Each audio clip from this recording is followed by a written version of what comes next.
Hello, lovely viewers. Welcome to Mercy at Health Vibes. Hope you are doing well. Yes. Today I want us to learn something very important. A friend of mine called me last week. She was like, "Mercy, I've lost my twins. My twin pregnancy." In fact, the thing really hurt me because I know how much this friend of mine has waited for pregnancy.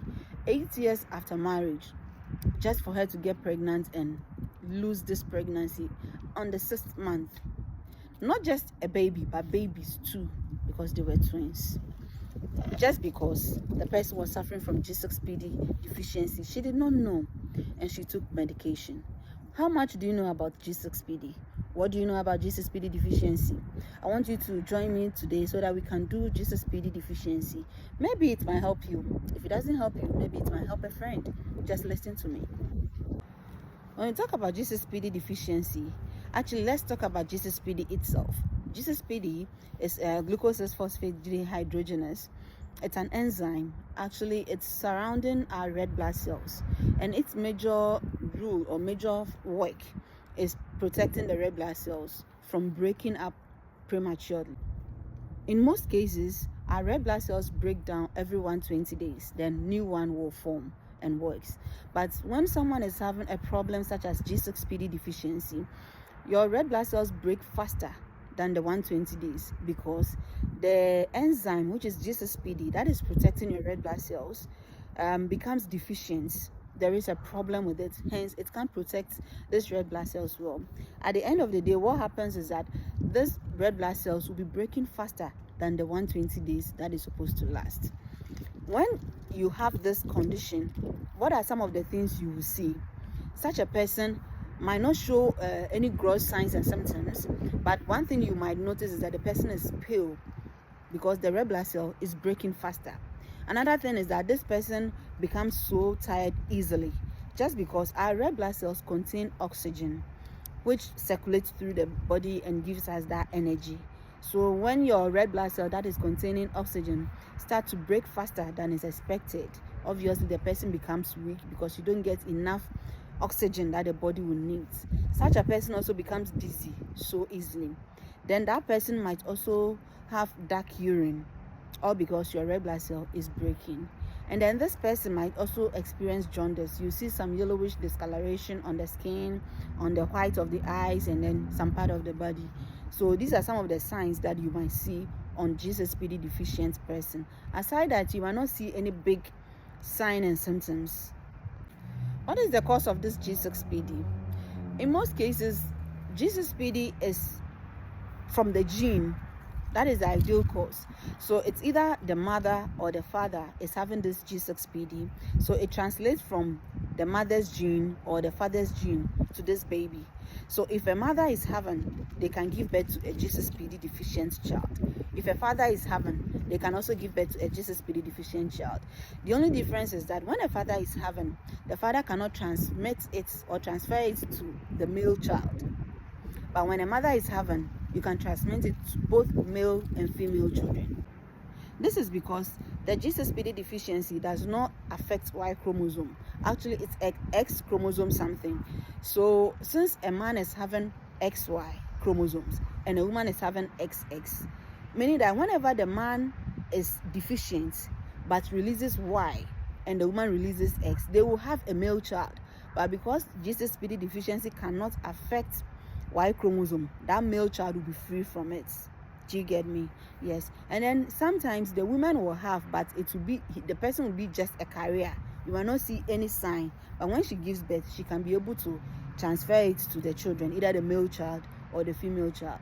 So because of this, research shows that a lot of males do have G6PD deficiency more than females. When you have G6PD, there are triggers that you are supposed to know and you are not supposed to go near it. And this is what happened to my friend. She was given medication that she didn't know she was G6PD deficient, and that was what caused the miscarriage. Some of the medications that if you are G6PD deficient, you are not supposed to have anything to do with is sulfur medication.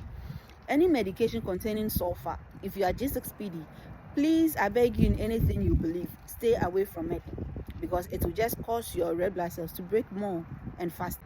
Another medication you cannot just take it by heart is anti-malaria. It's not every anti-malaria you can take. If you're pregnant and you are listening to me and you know you have G6PD deficiency, please do not take SP. When you go to your midwife, your doctor, tell the person, please, I am G6PD deficient. It can be partial, it can be full. Mostly, I know that most hospitals or most facilities do labs or blood works before they administer anything. But with my friend's issue, she was asked to go and do the labs outside because that facility was not well equipped having such facilities.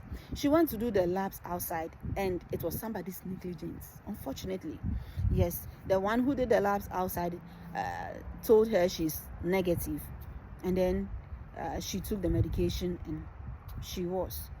Other thing is, it could also be that she was negative, but the husband could be positive, and hence the child is positive. Hence, when you take the medication, it can affect the baby, and this baby can be aborted.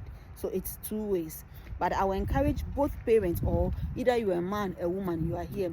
One thing I will encourage you is that try and check your G6PD deficiency status. You can be normal, you can be partial, you can be full. But when you know your status, that is when you know what to prevent yourself from and what to do, what not to do. Aside the medication, one thing you also know you don't need to go close to it is naphthalene balls. Naphthalene balls, which camphor forms part of it. Whenever you know, or if you know that you are G6PD deficient, naphthalene balls or camphor and other things, you are not supposed to go near it because it will cause your red blood cells to break more. Yes.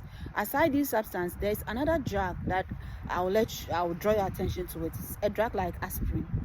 You are not supposed to take aspirin, especially overdose of aspirin. It will just cause your red blood cells to break more, and at the end of the day, you cause more harm than good. Another substance that you are not supposed to take is alcohol. Alcohol.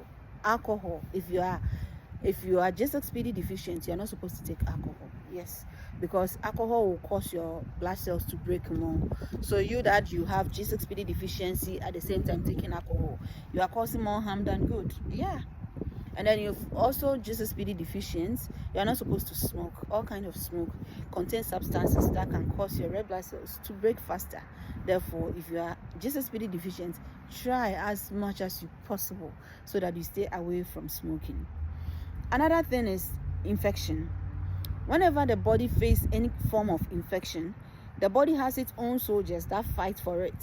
So, and just like soldiers go for war and some do sustain injuries, when your body fights any infection, the blood cells, as example is the red blood cells, some will break. Just like a soldier will have injuries, your red blood cells will break. So the more you get infection, the more your red blood cells breaks, and you already have a G6PD deficiency. So what will happen? Your red blood cells will be breaking more and more every day, and that is not healthy for you. If you're also G6PD deficient, one thing I will encourage you is that try and stay away from stress, all forms of stress, physical, emotional, psychological. You know how to manage your stress better. Try and manage stress, because trust you me, everyone is having stress, everyone is having problems, but the ability for you to manage it will show the difference. Now let's relate G6PD to pregnancy. Let's say you do have, or your husband or your spouse is having, and you get pregnant and the child is having, and now you attach this or you expose this child to the triggers that I've already mentioned. What are some of the things that can happen? Miscarriage can happen. Do you get it? Yes, miscarriage can happen. So I will encourage you that if you both knows your status so far as G6PD deficiency is in concern, try and stay away from the triggers. You can also have stillbirth. You can carry the pregnancy to term, but at the end of the day, you give birth and the baby is gone. Yes. So I will encourage you that if you know you have such condition, try and stay away from the triggers. Some can also carry the pregnancy to term, but at the end of the day, you give birth and the baby is jaundiced. Yes.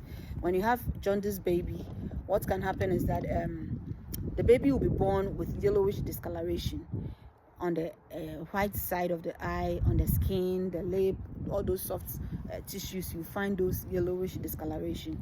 When it happens like that and is not managed properly, at the end of the day, you see that the person might even suffer permanent brain damage if jaundice is not managed properly. So I'll encourage you to stay away from all kind of triggers. I hope you do it for me, right? Yes.